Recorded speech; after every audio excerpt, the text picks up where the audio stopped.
د بلخ ولایت د طبیعي پیښو پر وړاندې د مبارزې ریاست له ګڼو بېوزله کورنیو سره مرسته ترسره کړې. د بلخ ولایت د طبیعي پیښو پر وړاندې د مبارزې رئیس د دغه مطلب په څرګندولو سره وویل چې د طبیعي پیښو پر وړاندې د مبارزې ملي ادارې او د بلخ ولایت د رهبرۍ له لوري د ځینو سپارښتنو پر بنسټ له 1300 څخه زیاتې اړمنې کورنۍ او کونډې د دوی له بشري مرستو څخه برخمنې شوي دي.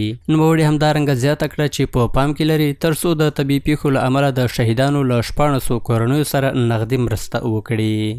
فلحال تقریبا موږ 1140 کورنۍ ته موږ خپل د ګدامه څخه خپل د ریاست د طریقه څخه موږ کومک ورکړی. تقریبا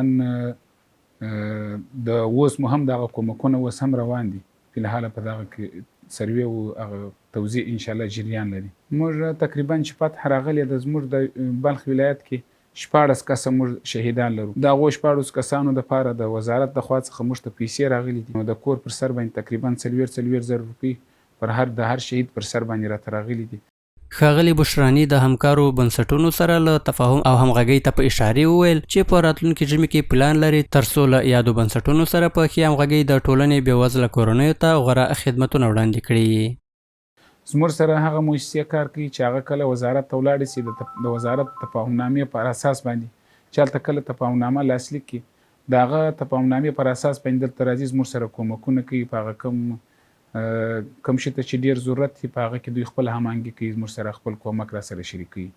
د مثال په طور لکه اوس IOM نو په دغه 400 کورنۍ ته کومک رسولی، اوس بیا هم دوباره بیا کومک رسوي. لکه 10 په 10 تقریبا 1525 کورنۍ ته دوی کومک رسوي. دا اوس دا کار یې شروع دی، دغسې اکتید نو د هغه هم کار شروع دی. نورې مؤسسات هم لرو، نو هغه بعضې مؤسسات لا کارونه لا تر اوسه پورې نه دي شروع کړي، خو تفاهمنامې یې راوړي دغه لاسلیک شوي دي. ویل کېږي چې د بلخ ولایت له طبیعي پیښو سره د مبارزې ریاست له ځینو مؤسسو لکه IOM سره په همکارۍ په چمتال او کلدار ولسوالیو کې له طبیعي پیښو څخه زیانمنو شوو کورنیو سره ګڼې بشرپاله مرستې ترسره کړي دي.